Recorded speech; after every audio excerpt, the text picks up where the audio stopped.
Alam mo kung bakit? Opo. Kung nandun kami noong June 1, June 2 o June 3, nakuha nila kagad ang mga committees na ilugso nila si Alan Peter Cayetano as Senator. Nakuha nila yung Blue Ribbon, hindi na natuloy yung June 4. Ayun pala talaga ang target nila. Kaya ang sabi ko, Jen, ang pinakamahalagang salita ngayon, katotohanan. Katotohanan.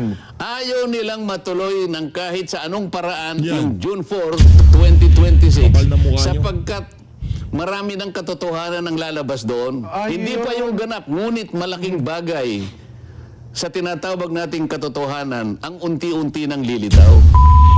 Napakatinik ho talaga nitong si Senator Rodante Marcoleta. Mantakin nyo, naisip pa ho niya yun. Kung inyong matatandaan, nung nag-walk out yung Maleta Gang, naiwan si Tuta Soto, kinwestiyon niya ang quorum, nag-adjourn ho sila kasi 12 na lang. Plus itong si Tuta Soto. Tama, mali? Walang quorum. So yung gusto nilang debate para baguhin ang rules sa Senado, hindi natuloy. Kasi nga, 12 na lang sila. Walang quorum. Tapos, ngayon ho, 11 sila, pumasok itong si Escudero sa plenaryo, bigla-bigla meron silang quorum.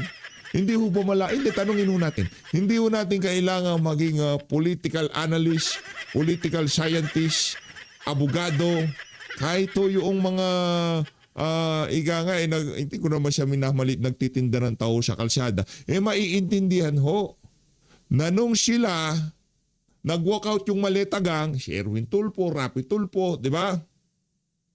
Kinwestiyon ni Tuta Soto, dahil 12 na lang sila, walang quorum, nag-adjourn sila. Walang quorum, 12 lang eh. Pero nung sila, 11, pumasok si Chis Escudero, bigla may quorum. Di ba? May magic. Magic ho yun ha. Nung sila 12, walang quorum. Pero nung sila 12, may quorum. Palakpakan ho natin. Simple. O dahil magtatag-ulan na ho ngayong mga panahon na to, isang like at isang subscribe. Masaya na ho tayo dyan at sa mga gusto sumali sa ating community, join boto, nandyan lang ho sa baba. Dahil magtatag-ulan na ho, eto, meron ng pagpapasalamat itong mga residente kung saan man bahagi ng Pilipinas to. Meron ho silang talaga namang matinding pagpapasalamat sa DPWH. Eto, panoorin ho natin ang video. Ang galing ng paggagawa ng DPWH. Kudos. Ito yung mga proyekto na kailangan ho natin ngayon sa ating bansa. Yan, Maraming salamat po sa DPWH. Yan, pasalamat ka. Po itong Grabe. ninyo. Laki ng kanal sa gitna ng daan. Palakpakan natin DPWH. Ang galing naman pagkagawa. Kikita nyo yung kalsada. Itong kalsada. Ito kalsada, di ba? Ang ganda pa ng kalsada. Dahil para makagawa na pagkakapirahan, dahil nga mababa yung kalsada, siguro malaking trabaho kung huhukayin pa. I-excavate pa yung gilid, itong magiging drainage na yan. Ang ginawa nila, papatungan na lang nila. Ito magandang kalsada, walang lubak, maayos. Tuloy natin. Yung tubig nasa gitna. Ang ganda ng kalsada, maganda yung kalsada. Yun na lang, may mga ganitong project. Sana marami pa yung mga ganitong project. Kawawa Pilipino. Ang tax ng ina mo. Para doon sa yung kumakanta, tax ng ina mo, bantayan mo. Ayun bantayan mo. Mag-swimming ka dito, walang hiya ka. Yung kanal, ginawang sidewalk.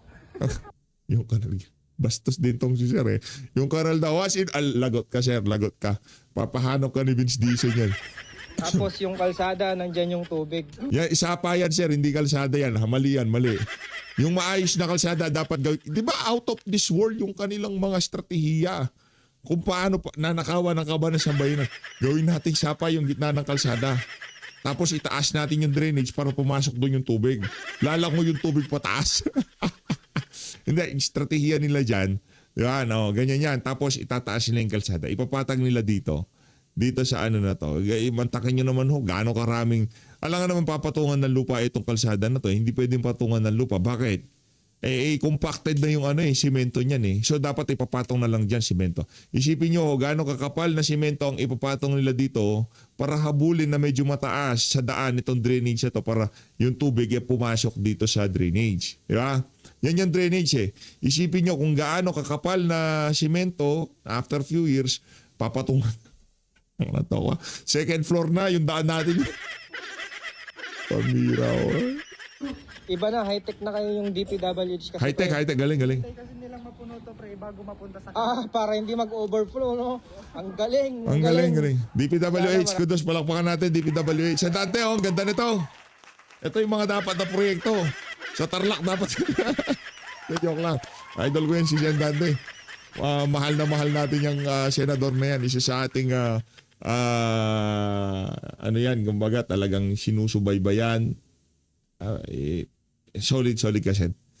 Yung boto, pangangampanya ng bawat isang Pilipino dito sa PH Update, mga kababayan nating OFW, especially yan, sila talagang kumarga dito kay Sen Dante, yung mga OFW. Tayo, isa lang naman boto natin dito. Ano lang tayo dito, kumbaga, isa lang tayo sa mga mensahero ni Sen Dante. At kung hindi rin lang magaling yan, walang napatunayan, kahit anong pagpupromote ng mga channel, itong mga OFW, mga ordinaryong Pilipino, wala pa rin boboto sa kanya. Kaya, ang kailangan natin pasalamatan dito, yung mga nagsakripisyong OFW at yung pinakitang husay ni Senator Rodante Marcoleta. Palakpakan natin, yan eh. Di ba? Wala na siya. Pumapalya ka. Marami pang ganitong project. Sana. DPWH, no? Galing Yung budget ba nila dito? Galing nung tricycle nasa gitna ng sapa. Galing. Out of this world. Yung tubig lalangoy pataas. Magkano yung budget, Brad? Magkano? Nandyan yan eh. 23 million. 23 Ang million pala. high-tech. High-tech. Tapos, walang target date. Walang target Ayan. completion date. Fill in the blanks. 23 million ho yan, mga kababayan. Galing na-amaze lang ako sa yung technological advancement ng Pilipino pagdating sa pagnanakaw ng pera. Technology ho yan. Kaso yung technology hindi para sa ikabubuti ng mga Pilipino. Technology ko para paano mantagay sino makakaisip. Taasan natin yung kanal, yung drainage, para habulin natin yung sinong to tractor nito. Kung nagmumura lang ako, pinaulan na kita ng mura, walang hiya ka. Sira ulo ka ba? Ba't di mo muna binagbag yan? Para mas malaki yung kita mo. Let's go. Hindi, parang wala ka sa tamang kaisipan. Kasi paano yan? Yung mga bahay sa gilid, ahabulin na naman nila yung kalsada niyan. Mali. Dapat yung kalsada, siya parang, kasi sa ibang bansa, pagka yung mga kalsada, medyo nakaganyan sa daan. Yung tipong, yung tubig papunta sa gilid. Yung mga bahay, sila yung mataas. Diba? Mataas na yan eh. Ngayon, ang mangyayari dyan, lahat ng bahay sa gilid ng hahabulin nila yung daan para yung tubig ulan kasi wala naman tayong magandang tamang drainage system sa mga bahay natin, di ba? O saan pupunta yan? O mai-stack naman, malulubog naman yung mga bahay nila dahil nga tinaas nila yung kalsada. Usually kasi yung mga drainage system nila dahil mababa yung kalsada, doon yung bagsak eh. Pero mali yun. Pero meron kasing tamang draining system. Hindi naman tayo mga first world country. Di ba?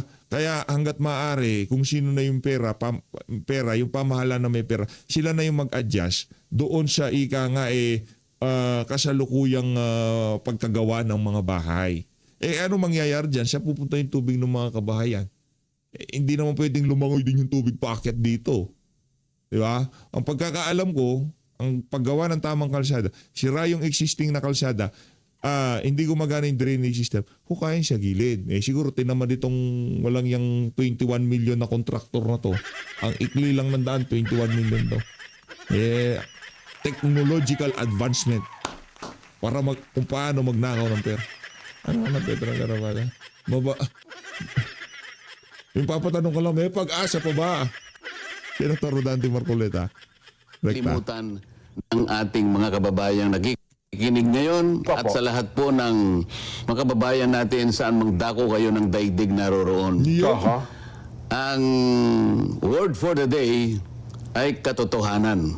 Katotohanan. Truth. Truth. Yes po. Mhm. Kasi meron pa bang ibang salita bukod sa katotohanan?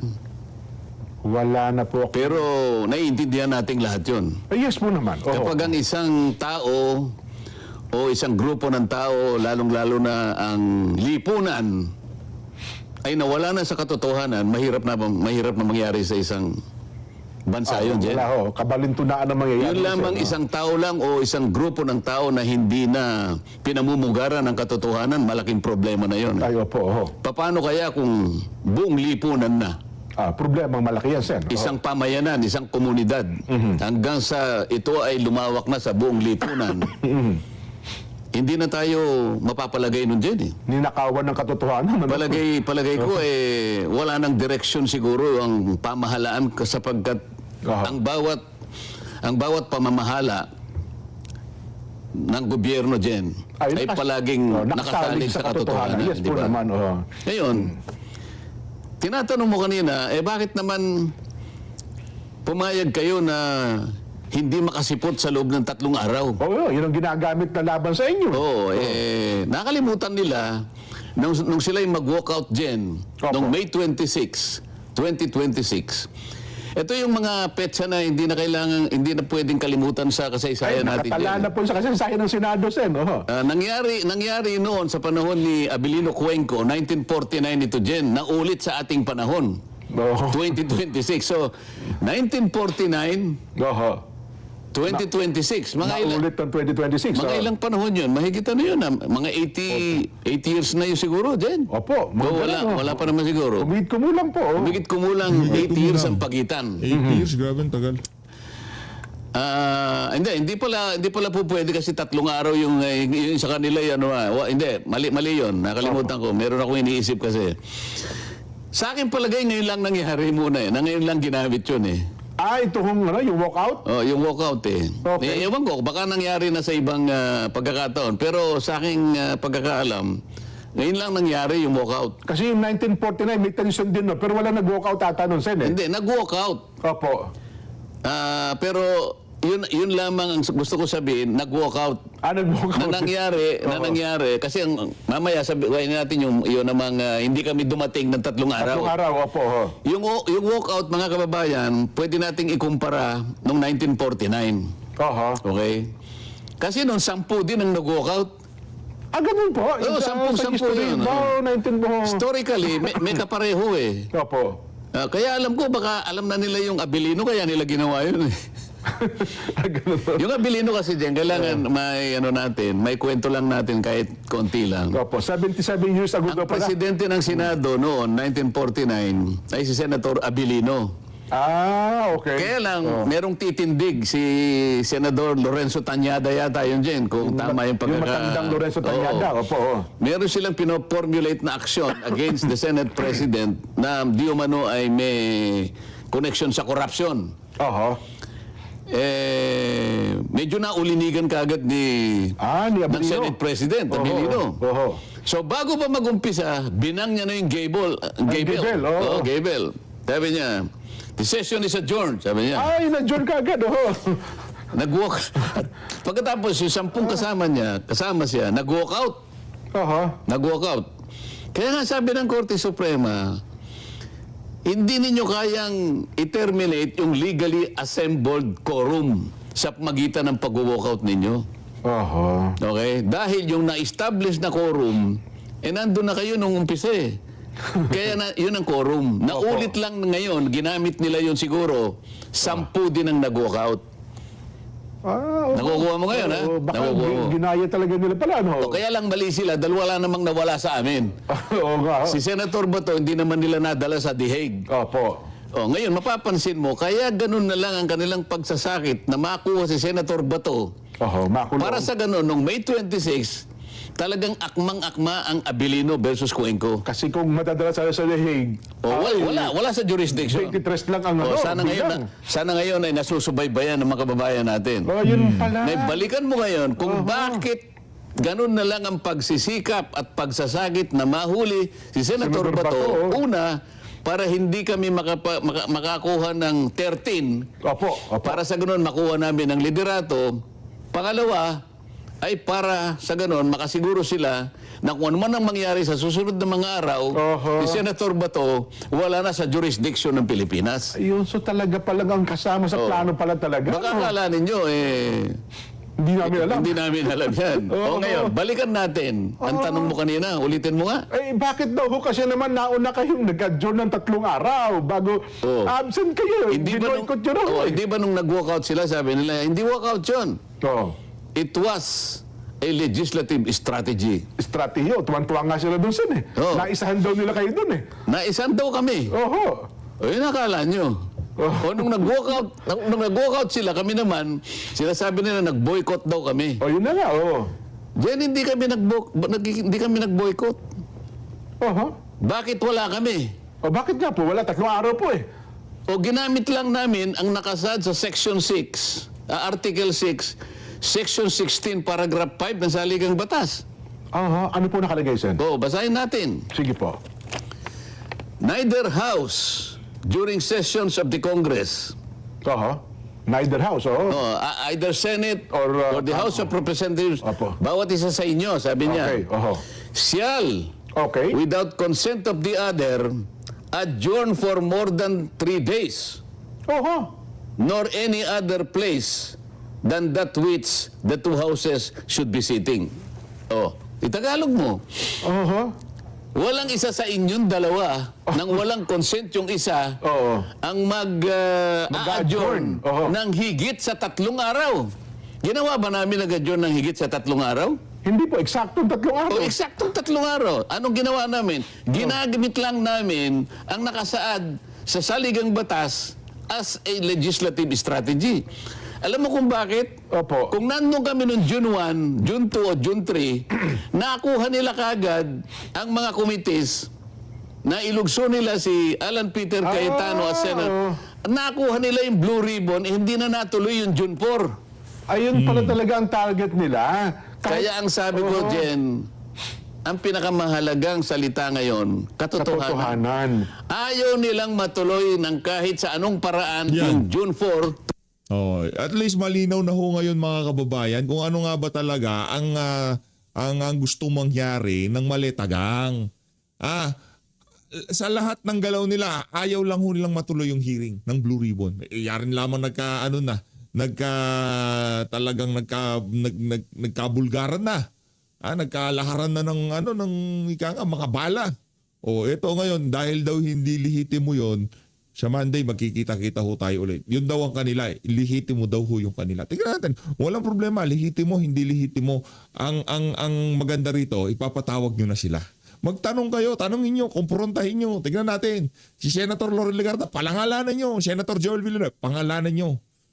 Ngayon pala, kung lahat kayo dinilibera ng pera, but itong si Jinggoy at itong si Bong Revilla nakakulong, hindi naman sila wala yung pangalan nila doon. May problema, malaki ho. Ngayon, ipagpalagay na natin, pinangalanan kayo. Naniniwala ba sambay ng Pilipino na kayong mastermind? Swerte nga kayo eh.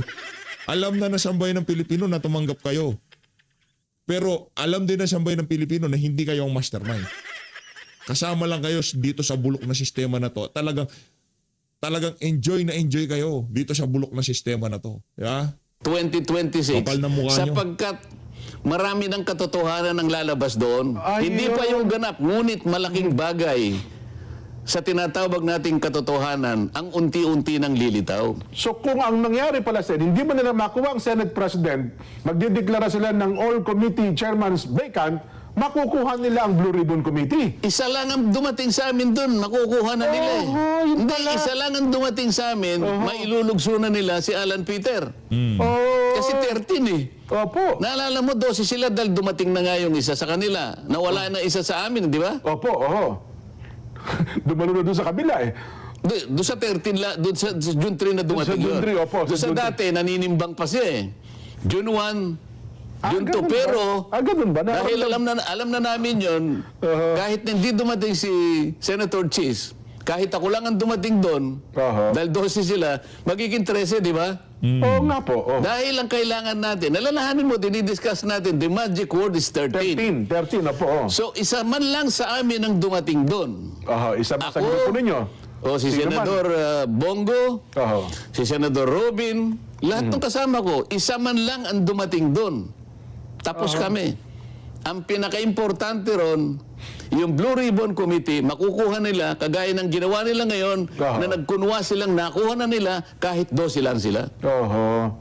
Kasi At bigla na siyang naglagay na siya na raw ang BRC chairman ngayon at siya raw ay gagawa na ng pagdinig sa Lunes. Sa Lunes. Ewan ko kung anong klaseng pagdinig ang gagawin ng isang illegal na chairman at illegal na pag-take over ng komite. Kasi kung magiging 13, magkakaroon ng quorum eh. Magkakaroon ng quorum. Oo, tapos kung siyempre, kasi boboto sa kanila, mas marami, talo nga kayo kahit na meron lang isang, At meron pa akong naulinigan at palagay ko tama yon.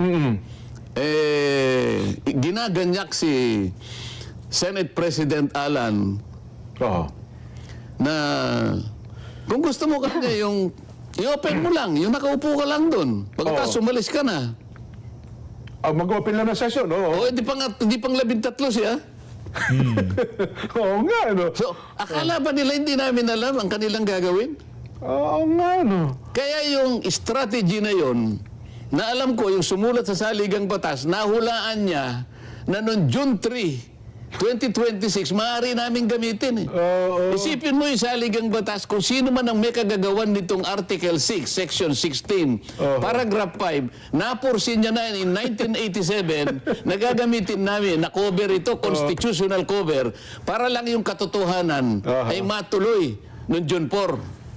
Parang propesiya pala ata. O ngayon siguro naintindihin mo na, Jen. Ngayon ko naunawa na, oo nga, no? Kaya mga kababayan, ako po'y nagpapasalamat kung sino man po yung Ang may akda niya. kasama noong 1987 Constitutional Commission, kung paano po niya naisip yung 3 araw Na magagamit pala ngayon, ano? na magagamit namin po, mga ilang taon ang dadaan, dekada po ang dadaan, magagamit pala namin constitutional cover.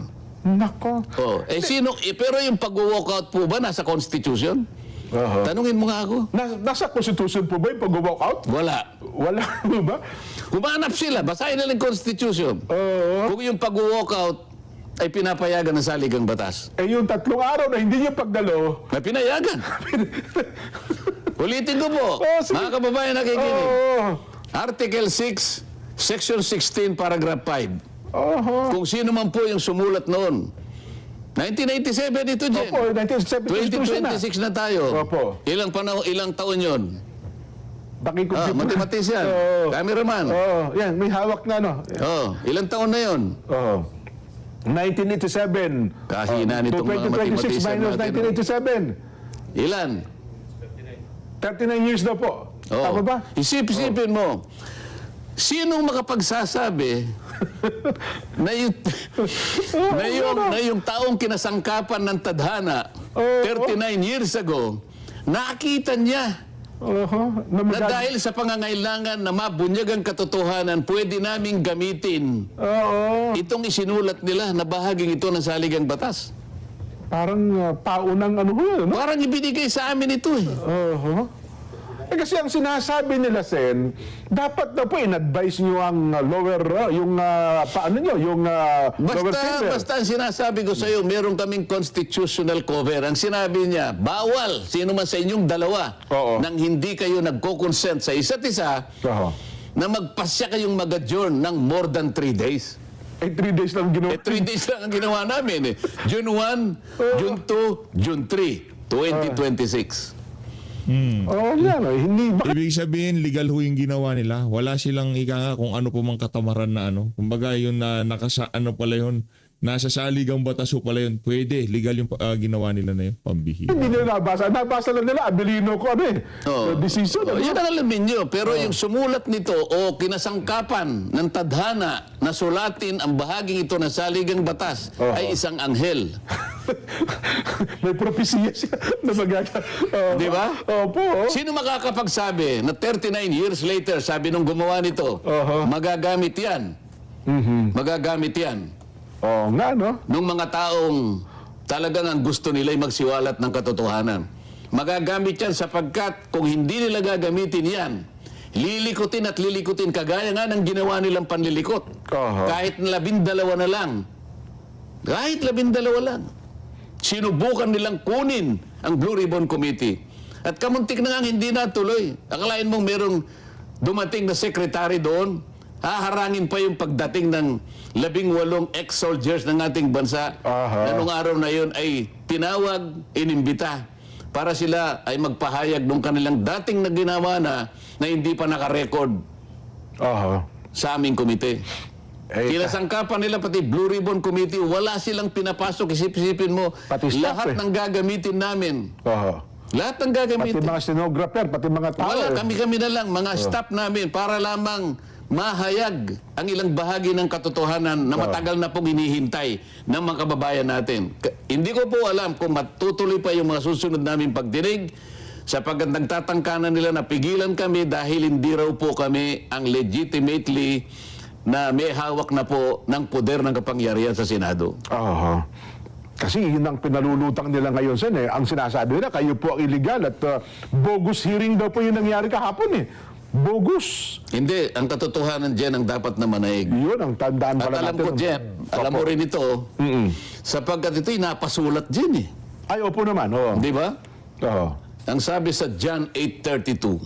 Oo. Yan. Itagalog mo ito dyan, ha? Opo. Juan, ano po? Jan? John 8:32. Yan. Juan 8:32. Tagalog ba yung 8:32 ikaw naman? Hindi kasi mas maganda pa pag ganda na Sen. Spanish yun eh. Opo. Oo. Gusto ko Tagalog.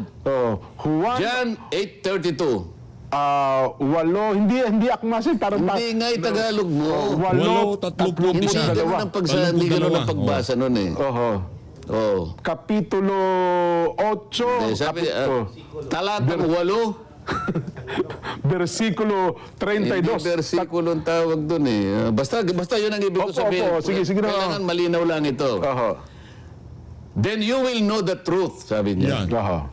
And the truth will set you free. Yung. O, Tagalog. O, palakpakan nun natin. Talagang dito sa usapan na to, doon lang tayo sa katotohanan. At kapag nalaman mo ang katotohanan ay magpapalaya sa iyo. Di ba? Tama po ba? That At truth, ngayon, sabi niya, Oh. at malalaman mo ang katotohanan. at malalaman mo ang katotohanan, Sapagkat ang katotohanan ang magpapalaya sa iyo. magpapalaya sa iyo. Oo. Bakit ka palalayain ng katotohanan? Malalaman mo ngayon talaga kung sino ang dapat managot Oho. sa pinakamalaki, pinakamaanumalyang pagnanakaw sa salapi ng bayan. Alam po ninyo, hindi namin alam kung paano i-describe ito eh. Siguro ito po ang pagnanakaw na po pwedeng maisulat sa Guinness Book of World Records. Oho. Bakit po? Kasi po ang magnanakaw dito, hindi katulad ng karaniwang magnanakaw na nagtatakip ng muka o gumagamit ng iba't ibang kaparaanan para yung kanyang pagkakakilanlan Hindi makikilala siya. ay no? hindi. Oh. May tatago Mabunyag. niya. Opo, oo. At kung minsan gumagamit sila ng kadiliman, lahat. Oho. Madulas sila, gagamit ng ibang kaparaanan. Pero, itong mga nagnakaw pong ito, sa tanghaling tapat po nila ginawa. At hindi po itinago ang kanilang mga muka. Sa At ang tanghaling kasuotan tapat. po nila ay mga pambansang kasuotan. Mga nakabarong pa, no? Oho. At tinatawag po silang mga honorables. Yun. Pero imbes na pagsilbihan po yung bayan, na sihumpa sila na silang magsisilbi sa taong bayan, ang taong bayan po ang ninakawan. Yun po yung description ng isang pagnanakaw na talagang qualified sa Guinness Book of World Records. Oho. Hindi po ba dapat ang katotohanan sa likod niyan ay mabunyag?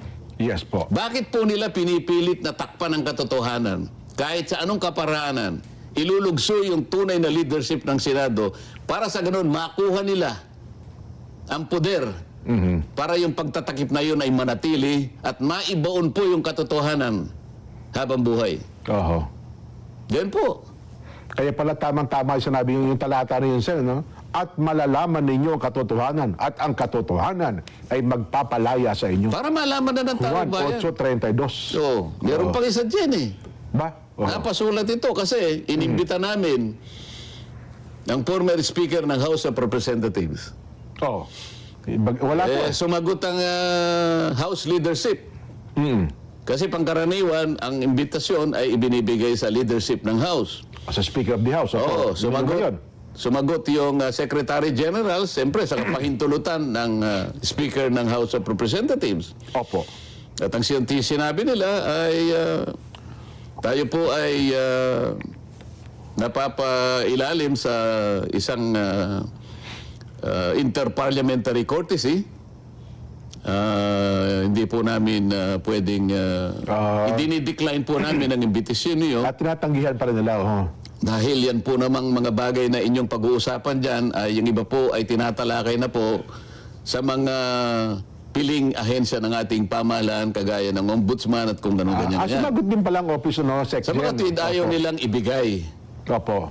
ang pahintulot na makadalo yung iniimbita namin. Oho. Kasi kasama rin din ng ombudsman at saka yung Opo. Representante po ng DOJ, di ba? Marami po kayong... ombudsman o representative. Opo.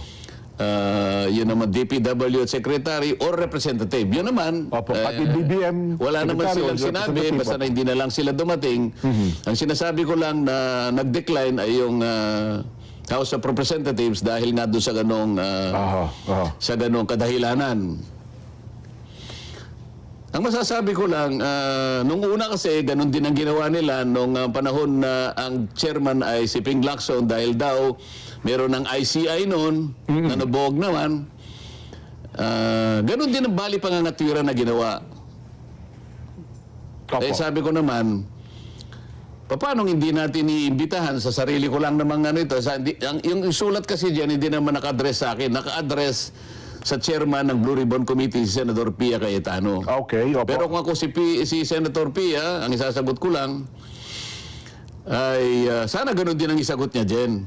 Oho. Na yun pong interparliamentary courtesy. Yun po ay courtesya na namamagitan sa panig lang nating mga mambabatas. Oho. Sa mga senador at mga congressmen. Yes po. Or Oho. congresswomen. Kapwa ninyo mababatas. Oho. Tayo lang ang saklaw noong Oho. nung kortesiya na yon. Oho. Pero ang pinag-uusapan natin ay higit na po sa atin eh. Labas na po sa interest ng dalawang chambers eh. Ng dalawang kapulungan. Ang pinag-uusapan na po natin ang pinakamalaking pagnanakaw na nagawa sa kasaysayan ng ating republika. Oho. Ang pinag-uusapan na po natin interest ng mamamayan. Bakit po kung kayo po ba'y dumating sa imbitasyon namin? Ang ibig ba sabihin, hindi namin kayo ginalang? Oho. Mas lalo nga kayo magiging bida sa amin eh. Oho. Kasi yung imbitasyon namin, kahit hindi na kayo pinayagan halimbawa ng leadership ng House of Representatives, Eh, pinaunlakan pa rin nila. pero nagpaunlak po kayo, Oho. sa akin palagay, mas bida kayo kaysa noon eh. Ay, tama naman.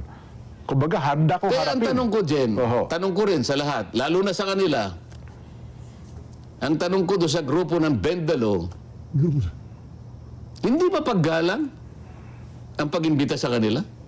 Oho. Kung dumating ba siya, nawalan ba siya ng karangalan? Oho. Binastos ba namin siya kung dumating? Tatanungin ka lang eh. Kaugnay ng pagnanais ng taong bayan na makita ang kaganapan ng lahat ng ito. Oho. At katapos-tapusan, mapanagot lahat ang dapat managot dito. Yun lang imbitasyon sa hindi paggalang mo eh. Imbitasyon, hindi mas maayos na pag-iimbita. Di, Kaya- paggalang, pagrespeto nga po. Ibig di mo ba? bang sabihin, gagamitin mo yung kortesiya na isang pananggalang Oho. laban sa interes ng mamamayan na naghahanap na ng katotohanan? Diyan, ang root word natin ngayon, ang pinaka-importanting salita ngayon, katotohanan. Katotohanan. Magiging sagwil ba yung kortesiya na yan para yung katotohanan ay matakpan? Sa aking palagay dyan, hindi. Walang katwiran na i-recognize mo yung interparliamentary courtesy sapagkat ang nangingibabaw dito yung interes ng mamamayan at ang iyong bansa. Oho. O, anong napasulat yan? Anong napasulat? Hindi ka dumating. Oho. Meron katapat din eh. Ba? Oho. O Ano po ito, mahihirapan ka rito. yan? Ano po yan? Kawikaan Ba? 28:1. Oh, Kawikaan 8:21. mali ako doon. Proverbs pala. Tinagalog ko kagad eh. Proverbs 28:1. Yan, oo. Tagalog. Kawikaan 8:21. 28. 28 na. Oh. Ba't ang hina mo sa Tagalog din? Kawikaan, Mas madali. 28:1. Uno. Isa. Isa. Proverbs 28:1. Ano sinasabi? Opo. Evil people run even though no one is chasing them. Ba? But good people are as brave as a lion. Alam mo, ito ay kinuha ko sa International Children's Bible at saka New Catholic Bible. Aha. Parehong-pareho. Ulitin ko, evil people run even though no one is chasing them. But good people are as brave as a lion. Yan. Oh. Translate, Tagalog. Tumatakbo ang masama. Hindi ganun din. Ang gusto ba pati ibilo ba? Ulitin ko. Evil people run even though no one is chasing them. Ang mga masasamang tao ay tumatakbo kahit wala naman tumutugi sa kanila. Yo! Yan. Palakpakan na. Magaling talaga pagdating sa wigang Pilipino itong si Senator Opo. Marcoleta. Pero ang mabubuting tao ay umuungol ay kasing tapang ng isang leon. Yan. Humaharap na kasing tapang ng leon. Opo. Oh, ito pa. Ginamit ko naman yung New International Reader's Version. Pareho rin. Jen. Oho. Sinners run away even when no one is chasing them. Yo! Oho. But those who do what is right are as bold as a lion. Yan. O yan. Talagang tumatakbo yung masama, no? Kahit walang Diba? humahabol talaga sa kanila. Umiiwas talaga. Opo. Paiwas talaga. Oho. Isip-isipin mo, wala namang umahabol sa'yo, takbo ka ng takbo. Samantalang yung walang kasalanan, Parang leon talagang hinaharap yan, Sen. No? Uunan talaga, tapang no? Mabigat. Mabigat talaga. Yan kasi yung matatapang siya, nasabi nila Di ba? Meron nagpadala sa akin dito. Yung daw mga nagagalit sa iyo ay mga papahiya at mga lilito. Ang harap. hindi sa akin yan. Alam ko kung kanino referensya. Huwag mong gagamitin yan. Hindi sa akin yan. Sige. Sige. Magkakasala ka dyan pag ginamit mo yan. Hindi na, alisin na natin Alam yan. natin ang lugar natin dito sa daigdig. Yan, opo. Oo. Ang gusto kong puntahan ngayon, Sen, sabi nila, hindi, kami ang kinikilala ng Malacanang Kami ang wala tayong magagawa. kinikilala ng Malacanang na... Hindi nga natin, di natin naiintindihan. Di ka nakapokus, PH, Mabigat. Yan kasi yung matatapang siya, nasabi nila Di ba? Meron nagpadala sa akin dito. Yung daw mga nagagalit sa iyo ay mga papahiya at mga lilito. Ang harap. Hindi sa akin yan. Alam ko kung kanino referensya. Huwag mong gagamitin yan. Hindi sa akin yan. Sige. Magkakasala ka dyan pag ginamit mo yan. Hindi na, alisin na natin Alam yan. natin ang lugar natin dito sa daigdig. Yan, opo. Yan. Ang gusto kong puntahan ngayon, Sen, sabi nila, Di ko nakuha yun. Nakuha nyo ba yun? Di ko nakuha yun. Ang hina mo, PH. kami ang kinikilala ng Malacanang Kami wala tayong ang magagawa. kinikilala ng Malacanang na legal. Ang pagkilala sa haligang batasan dapat kumilala sa'yo. Hindi dapat kung sino-sino lang. Sa haligang batas, ang pinakamataas na batayan ng lahat ng gagawin natin sa Senado. Kahit kinilala ka pa ni Vladimir Putin o kung sino mang presidente, kahit kinilala ka pa ng pinakadakilang tao sa daigdig, wala akong pakialam doon. Ang sinasabi natin na sa haligang batas, ang magbibigay sa iyo ng authority, ng legitimacy, ng legality ng lahat ng gagawin mo. Hindi ng kung sino-sino pa. Kasi merong isang nagsabi, nag-analyze kapag ikaw niya kinilala ng Malacanang, hindi nangangahulugan yan. Lahat ng sangay ng gobyerno ang kumikilala sa kanya, pati ang mga law enforcement agencies. Susunod Sa mga panig bagay-bagay nila, nito. pero sa Senate, hindi ganun sinabi pa nga nila na nung sabihin ko na ito lang naman ang takeover na walang basbas ang Malacanang Nako, nag-react tuloy medyo siya. nag-react ang Malacanang. Sabi niya, I will laugh at your face. Kayo naman po, alam naman ninyo ito Alam na ninyo ito. Since kopong-kopong po, hindi po pwedeng malagay ka na Senate President kung walang basbas ang Malacanang. Totoo. Wala sa kasaysayan talaga ng bansa yun, Sen. Ako po ay nagtagal sa House of Representatives. 18 taon ako ron. Sa palagay ko, yung tagal ko naman yun dyan, kahit papaano, I have gained the right Yes and po. the experience to say this. Wala na pong wala na takipan po. Kahit sino pong presidente, nangangarap lahat, mapa-speaker, ma-senate president, talaga pong kailangan ninyo yun. Oo. Hindi dahil sa kung ano pa mang bagay. Kailangan makapag-umpisa kayo na suportado kayo ng dalawang leader, ng dalawang kapulungan ng legislature. Bakit? Meron po kayong tungkulin din kaya kailangan tulungan kayo ng dalawang ito. Aha. Dito pa kahit sa anumang bagay, kailangan po ninyo 'yon. Kaya wag po kayong magbabalat sibuyas na sasabihin niyo na hindi totoo 'yung sinasabi ko. Aha. Kaya nga po kami nagkakaganito Sa aming pag-aakala lamang na makapaggawa kami ng isang bagay na magtutuwid sa lahat ng pagkakamali, ang katotohanan ay lumitaw. Opo. Hindi po ba bago ko pinasimulan ang Blue Ribbon Committee ay nagpunta ako sa Malacanang at nakausap po kayo. Tanda ko pa po ang encouraging words na sinabi nyo sa akin.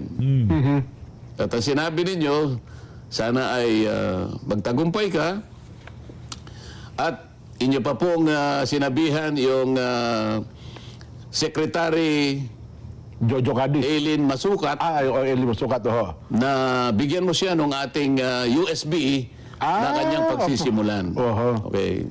Ganun po nangyari. Kaya tinupad ko naman po yung mandato hanggang ako po ay matanggal. Yun. At saka, yun naman ang Pero dyan, dapat mag-shift na tayo sa iba. Binabanatan ako ng mga media. ganun ho ba? So sa kanilang pagtatakip sa katotohanan, yung sinabi ko ng marami sa inyo ay bayaran, binubugbog nila ako ngayon. Ito ang ginagamit nila, imbes na pagtakpa, imbes na yung katwiran ay lumitaw, ginagamit nilang pagtatakip ito. Opo. Basahin mo ngayon yung dalawang malalapad na dyaryo dyan. Ang tanging ginawa nila, yung litrato ng session hall na nandun nakaupo, yung 18 Marines, yun lang, nilitrato lang. Pero yung sinabi ng lahat ng mga nandoon na mga Marines at saka mga sundalo, kahit isa walang... No. Yun po ba ay hindi pagtatakip ng katotohanan? Tingnan mo yung dalawang dyaryo ngayon. Yun ang headline, yung litrato lang. Wala nang iba. Ang kanilang ipinagdiwang ngayon ay yung sinasabi ng ibang dating mga Senate President, Franklin Drilon, Coco Pimentel, na yung 12 sa Abilino versus Cuenco ay ganito at ganyan. Actually, sana ito mga tatanong ko sana sa inyo, Sen, ano ha? Pero nabanggit nyo na rin po Hindi, naman. kailangan, Opo. hindi po akong original na nagsabi ng marami sa inyo ay nababayaran. Gusto kong ipakita. Opo. Pwede mo masinag ng ano ito, pwede nyo bang ipasinag para makita ang librong ito? Ano ang title ng librong ito na hawak ko? Ayan. Babasahin ko dyan, ha? News for Sale. The Corruption and Commercialization of Philippine Media. Hindi po ako nagsulat nito. Ang nagsulat po nito mismo ay kasama ninyo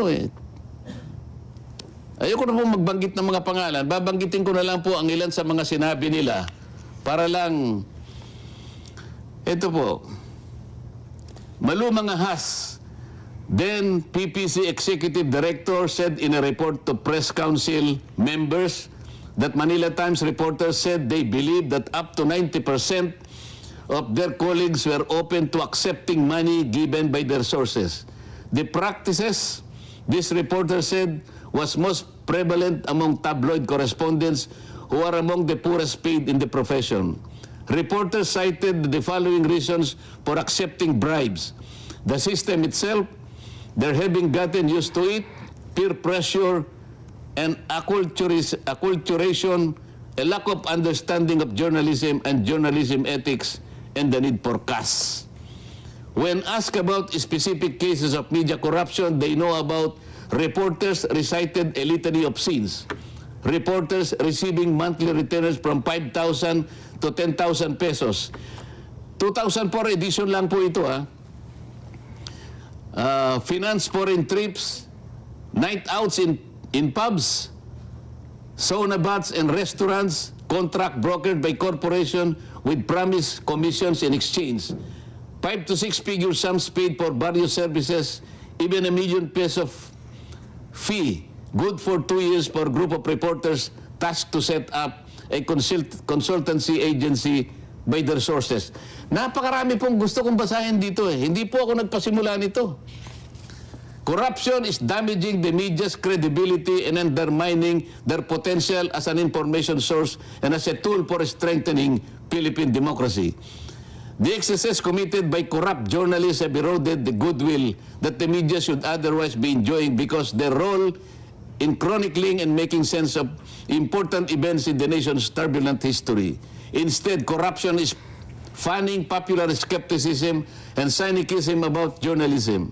Many citizens now think that media are grasping and greedy lot, corrupt as the politicians they report about.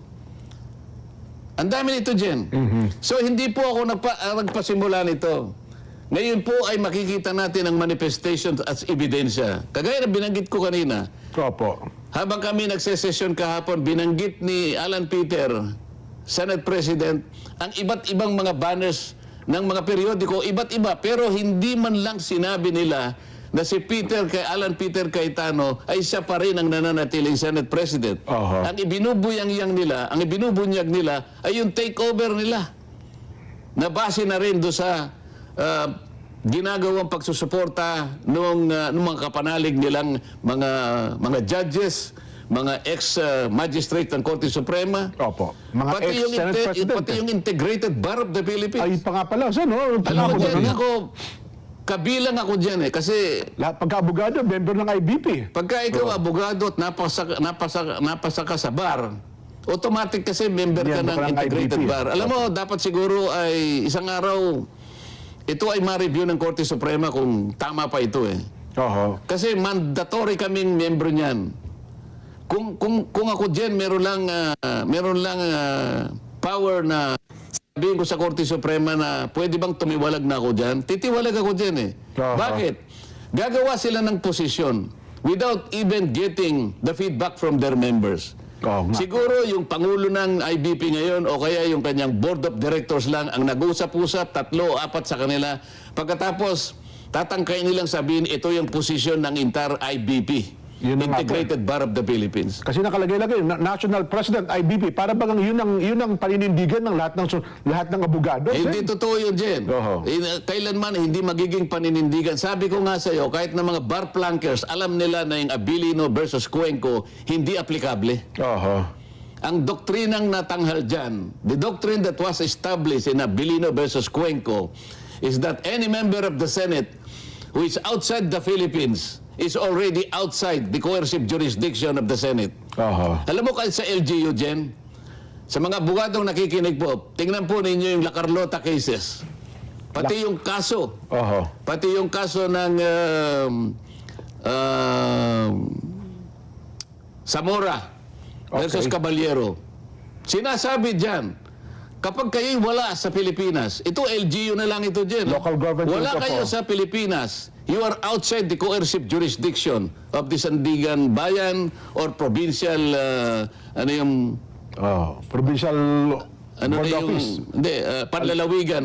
Pamahalaan panlalawigan. Opo. O kahit na barangay council. Yan po yung doktrina ng in-establish ng Korte Suprema. Aha. Pag wala kayo sa bansa, you are outside the coercive jurisdiction or order of either the Senate or the respective local government council. Oho. So yun lamang po yung doktrina. Wala pong sinasabi na kung 12 ay po pwedeng maging basihan ng quorum. No. Wala po sinasabi. Ang saligang batas po ang final arbiter.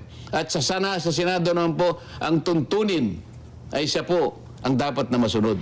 Yun. Baka nandiyan yung ating pinano kay para Direk, discuss sige nga po. Direk, Direk, ibigay mo ihapon nga natin. Ilang minuto? 5, ayan. Sen. yan. O yan, ikaw nagbasa doon sa party ng Verde, Jen. Tingnan mo nga. Palakinin nyo nga yun. Paki-zoom in mo nga yung with 12 senators presented. Yung naka-Verde. Opo. Pwede ba i-zoom yun? Business obsession. Hindi, may naka-Verde, di ba? Kaya po, paki-zoom mo nga, Naka-highlight, Direk. naka-highlight, Para naka-highlight. na sa ganun ay mabasa natin. Parehas kami malaman. Naka-highlight na kulay green, naka-highlight na kulay green. Yan. Para na sa ganun ay may share natin. Oh. Oh, tapos ibaba ng Taas mong konti. Para Taas mabasa sa konti. natin. Oh. Oh. Sige pa. Konti pa, sir. Wala, Yan. dahan-dahan. Oh, konti pa. nasa verde. Yan, Oh. yan. Explaining that of Hindi yung nasa verde lang ngayon, no? Yung with mag-umpisa ka sa with. Ayan, yan na nga po. With 12 senators present, the chair declared the presence of a quorum. Kasi ginagamit nila yan, dal 12 eh. Tuloy mo. Explaining that of the total membership of 24 senators, 4 senators were out of the country and therefore were not counted in the determination of a quorum. Okay. So, apat ang wala, 24 minus 4, 20 na lang. 20, yes po. So, ano yung quorum? 11? 11 po. Kaya yung 12 pwede na. Sobra pa po So, sa amin. alam nila yan eh. Ibig ko sabihin, ang doctrinal issue dito, pag wala ka sa bansa, hindi ka kasama sa hindi ka bilang. kasali. Opo. Pagkatapos, hindi nila alam yung special session na tinawag ni Pangulong Duterte nung nagkaroon ng COVID-19 Opo. na sinasabi ron 12 din ang ano eh. Ito yung binabanggit nila eh. 12 din. Pakita mo yung isa ngayon, yung naunang binigay ko sa iyo direct. Para lang makita. Yan. Ayan yan, Jen. Roll call. Doon sa roll call, ang nandun lang 12, sabi niya. Makikita mo yung 12 ang mga pangalan dyan, ano? Yes po. With 12 senators present, sabi niya sa baba, The chair declared the presence of a quorum. So, 12 na naman, ano? Yes po, Ginagamit nila yan. Senators Angara, itaas mo. Ayan. Senators Angara, Binay, De La Rosa, Drilon, Ontiveros, Marcos, Pangilinan, Pimentel, Villanueva, Villar, and Subiri were unable to physically attend the session. Okay. Opo. Okay? So bakit nila ginawang with 12 senators? Kasi, Jen, hindi nila sinasabi, 8 dyan sa mga binanggit ko, nag-phone patch. Nag-phone patch. So 8 plus 12, 20 na naman. Ano yung quorum? Di 11. Kaya 12, tama na. So, paano isa? Yan po yung ano, yan ang hindi nila po sinasabi sa inyo. Diyan po sa 11 na wala, yung 8 po ay nakapag-participate by way of phone patch. Kasi nga po, meron pong COVID-19 noon, kaya pinayagan yan. Wala pang teleconferencing noon eh. Yes po, phone patch lang ng So time sa na. phone patch po, yung 8. Hindi ko lang po madistingi kung sino sa 8 ang nakagawa ng paraan para sa gano'y makiayon doon sa agenda tinatalakay ng 12. Pero yun natasan mayroon daw hindi pangkaraniwang pangyari kasi nga COVID. Kaya nga, pero kahit na papano, yung 8, kahit na phone patch, ay pinayagan. Ay kinilala. Kahit physically wala sila dyan. Yan po yung hindi nila masyadong ipinapaliwanag. Sa mga tweet, mabigat talagang pananagutan na 13 talaga. Opo. Ang circumstansya lamang na pwedeng magbago yung 13, alam na natin, wala. Sa bansa. Wala sa bansa. Yung iba naman, true phone patch nakahabol. So hindi magbabago yung 13. Immutable yun. It's an immutable rule. Yung quorum ay palaging 13. Labas sa 13, lahat ng gagawin mo, walang quorum. legitimacy, walang legality, walang regularity. Nako. Pero paano, ano mangyayari sa Lunes, Sen? Kasi na-expect Hindi ko naman na. ako manghuhula. Bakit mo ko tatawagin? Hindi, pero sabihin, ano magiging larawan sa Monday kasi Sana man lang. patatawag din daw yung 18 Ako hindi ko alam kung anong mangyayari. Pero ako, ang ano ko na lang, ang pag-asa ko na lang. Opo. Sana yung wala sa katwiran, aminin na nila. Sana maayos namin sa isang paraan na aminin nila kung ano talaga yung nasa batas. Kung ano talaga ang nasa saligang batas. Kung ano yung nasa tuntunin mismo ng Senado. Madali naman, kagaya ng pinaliwanag ko sa iyo, wag na nilang gamitin yung mga jurisprudence ng pamali. Kahit na bar flankers dyan, tatawanan sila. Lalo naman, yung nagkukunwang merong legal background. Lalong-lalo naman yung nagsasabi na let us bend the law. Pero, Sen, ang epekto nito, siguro kung tanong ko na lang, Wala nang time, ano? Yun na nga po, gusto ko sanang itanong sa inyo bago tayo magtapos paano matatapos ito, Sen, sa kapakanan ng taong bayan? Ako gusto kong matapos ng maayos. Hindi ko alam sila kung gusto na rin matapos ng ganun. mukhang malaki na epekto nito sa buong bansa. Sen, ha? Aminin man natin o hindi, mabigat po ito nangyayari ngayon sa Sana atin. naiintindihan nila yung sinasabi mo. Oo. Sana yung tanong mo na yan ay naririnig nila. Oo.